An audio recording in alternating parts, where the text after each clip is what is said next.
जय माता दी।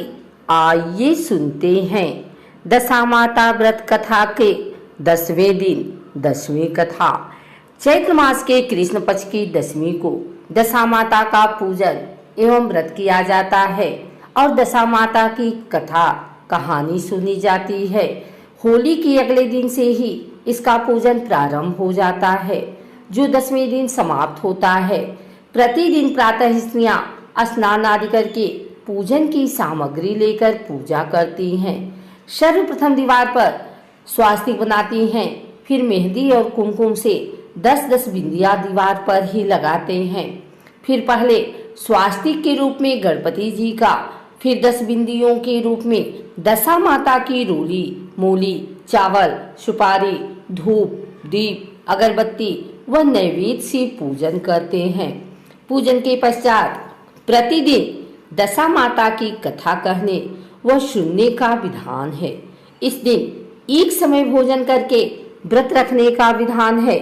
दशा माता का पूजन प्रत्येक स्त्री, सुहागिन या विधवा सबको करना चाहिए, क्योंकि यह पूजन एवं व्रत घर की दशा स्थिति को सुखी समृद्धि रखने हेतु किया जाता है। पूजन में एक विशेष बात होती है कि एक हल्दी में रगा 10 गांठे में लगा हुआ धागा होता है, जिसको दशा माता की बेल कहते हैं। इस बेल को पूजन के समय दशा माता को चढ़ाकर पुनः ले लेते हैं। इसको गले में धारण करने का विधान है। इस वर्ष धारण किया गया धागा अगले वर्ष उतार कर पूजा करके पुनः नई बेल धारण करते हैं। दशा माता की कहानी इस प्रकार है। दशा माता का व्रत चैत्र कृष्ण 10वीं को किया जाता है। यह व्रत घर की दशा के लिए किया जाता है। सुहागिन औरत इस दिन डोरा लेती हैं, सफेद कच्चे सूत की कोकड़ी को रंग लेती हैं, 10 तार का डोरा लेकर उसमें 10 गांठें लगा देते हैं। डोरी को जलती हुई होली दिखाकर पहन लेते हैं। 10 गेहूं के आखे लेकर कहानी सुनते हैं। एक कहानी सुनकर एक आखा नीचे रख देती हैं। इस प्रकार कुल 10 कहानियां सुनती हैं। एक राजा रानी थे, उनका नाम नल और दमयंती था। रानी ने दशा माता का व्रत कर डोरा गले में बांध लिया। शाम को राजा जी आए तो राजा जी की नजर रानी के गले में पड़ी डोरे पर पड़ी। राजा जी ने कहा, रानी जी, आपके गले में इतने मारक मोती सोने के हार पहने हुए हैं, इनके बीच में डोरा अच्छा नहीं लगता। यह डोरा राजा ने खींचकर तोड़ दिया। कुछ दिन बाद राजा के महल के पत्थर उतर उतर कर गिरने लगे। अब वह महल नहीं रहा और राजा का मुकुट उड़कर न जाने कहां चला गया। अब तो राजा रानी विस्मित हो गए कि अचानक की क्या हो गया। उन्होंने वह राज्य छोड़कर दूसरी जगह जाने का निश्चय किया। राज्य के बाहर थोड़ी दूर की रास्ते में अंधेरा हो गया। राजा रानी ने वहीं रात बिताने का निश्चय किया। उन्होंने वहां एक माली का बगीचा देखा। माली बाहर आया तो राजा ने पूछा, हम रात यहाँ बसेरा कर ले क्या? माली ने कहा, हाँ कर लो। जब राजा रानी वहां रात रुके, सुबह उठने पर देखा बगीचा तो हरा भरा था, एकदम से बंजर कैसे हो गया। वहां घास का तो नामो निशान नहीं था। जब किसान उठा और उसने भी यह हाल देखा तो राजा रानी को बहुत बुरा भला कहा और वहां से निकाल दिया। राजा रानी आगे गए तो वहां एक तेलन का घर देखा तो तेलन से दोपहर रुकने का आश्रय मांगा। तेलन ने भी उसे आश्रय दिया। तेलन के तेल को कोटिए और डिब्बे तेल से भरे हुए थे। जब राजा रानी वहां से चले गए तो देखा तेल के डिब्बे और कोटी अपने आप खाली हो गए। तब तेलन ने कहा, क्या मालूम कैसे नरभागों को मैंने आश्रय दिया, जो मेरे तो नुकसान ही नुकसान हो गया। वहां से राजा रानी गालियां खाते हुए आगे बढ़े। थोड़ी देर बाद राजा की बहन का गांव आया। राजा ने किसी से कहलवाया कि उसके भाई भौजाई आए हैं और तालाब के किनारे रुके हुए हैं। बहन ने यह समाचार सुना तो भाई भौजाई के लिए 2-4 ठंडी रोटी ऊपर से 2 प्याज डालकर नौकर के साथ भिजवा दिए। और वापस समाचार कहलवाया कि अभी मेरे को समय नहीं है और यह कलेवा कर ले।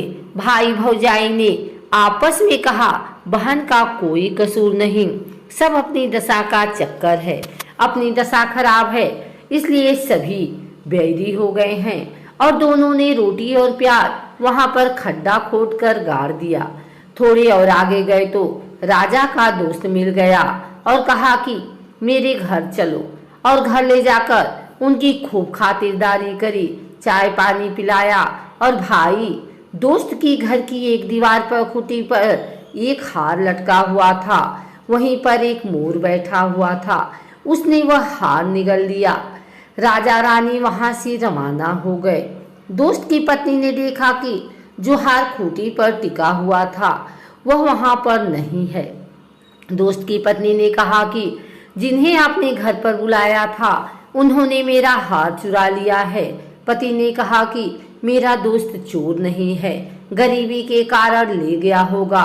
राजा रानी ने सोचा कि अब हम दोनों को एक ही जगह पर जाकर रहना चाहिए, जहां हमें कोई न जानते हो और कोई न रहे।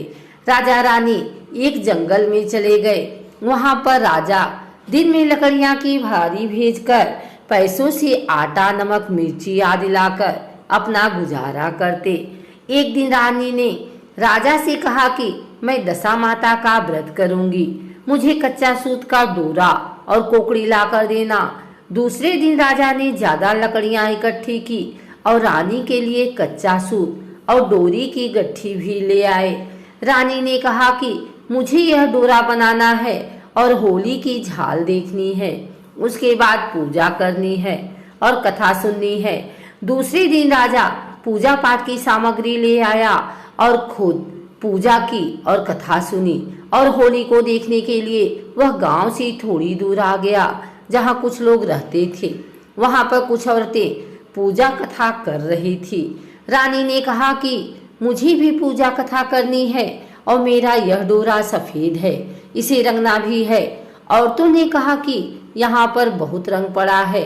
और रानी ने दशा माता के डोरे को 10 तार का किया और 10 गांठ लगाई और रंग से रंगा और होली की जाल दिखाकर अपने गले में पहन लिया।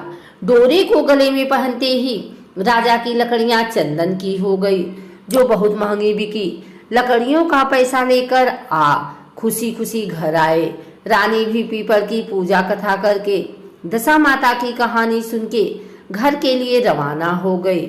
वहां दशा माता के समय 10 कहानियां सुनी, 10 गेहूं की आंखें लेकर कहानियां सुनी और एक एक कहानी सुनते हुए एक एक आँखा नीचे रखती गई। उनमें शिव पार्वती जी की लोबिया, तोभिया की, गजानन जी की, आरी बारी, कान कवारी और भी छोटी मोटी मिलाकर 10 कहानी सुनी। घर आई तो राजा ने कहा कि मैं आज बहुत सारा पूजा पाठ लेकर सामान लेकर आया हूँ, तू खूब आनंद से पूजा करना। हमारी सारी लकड़ी चंदन की हो गई, जो खूब महंगी बिकी है। रानी ने राजा से कहा कि आज दशा माता का व्रत करके डोरा पहना है, अब हमारे आनंद ही आनंद हो जाएगा। राजा ने कहा कि अब हमारे राज्य में वापस चलते हैं।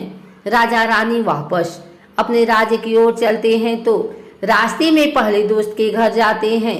दोस्त ने कहा, आओ आराम कर लो। राजा ने कहा कि तुम्हारी पत्नी ने पहले भी हम पर चोरी का इल्जाम लगाया था, अब रुक कर क्या करें। दोस्त ने फिर भी उन्हें रोका और पहले वाले कमरे में ही बैठा दिया, चाय पानी और कलेवा करवाया।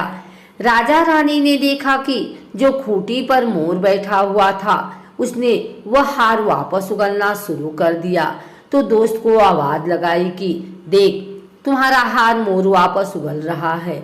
दोस्त ने देखा तो उसे विश्वास हो गया कि मेरा दोस्त की दशा खराब होने की वजह से उन्हें ऐसा दिन देखना पड़ा। राजा फिर अपनी बहन के गांव में गया तो उसकी बहन ने बहुत बढ़िया भोजन करवाया, पर राजा रानी ने नहीं किया। जब पहले की जगह जहां पर उन्होंने गड्ढा खोदकर रोटी और प्याज को डाला था, देखा तो रोटी और प्याज सोने चांदी के हो गए हैं, जिनको बहन को देकर वहां से चले गए। और तेलन के घर पहुंचे तो तेलन ने उनके रुकने पर मना कर दिया और कहा कि पहले भी कौन अभागे आए थे जिनकी वजह से मेरे तेल के डिब्बे और कोठियां खाली हो गई। राजा रानी ने कहा कि वह हम ही थे, हमारी दशा खराब चल रही थी जिसकी वजह से यह दिन देखने पड़े और तेलन के घर रुक गए। तो तेलन ने देखा कि उसके सारे डिब्बे और कोठियां वापस से तेल से भर गई हैं। आगे आकर उन्होंने माली के बाग में विश्राम किया तो वापस खेत व बाग बगीचा हरा भरा हो गया। प्रजा को पता चला कि राजा रानी आ रहे हैं तो प्रजा बहुत खुश हो गई। राज्य में जाते ही महल दशा माता का डोरा वापस पहना तो खड़ा हो गया और राजा रानी ने दशा माता की जय जयकार की। हे दशा माता, जैसे राजा रानी को टूटा वैसे दशा माता की कथा कहने वाले को, दशा माता की कथा सुनने वाले को, हुंकारे भरने वाले को, सभी को टूटना।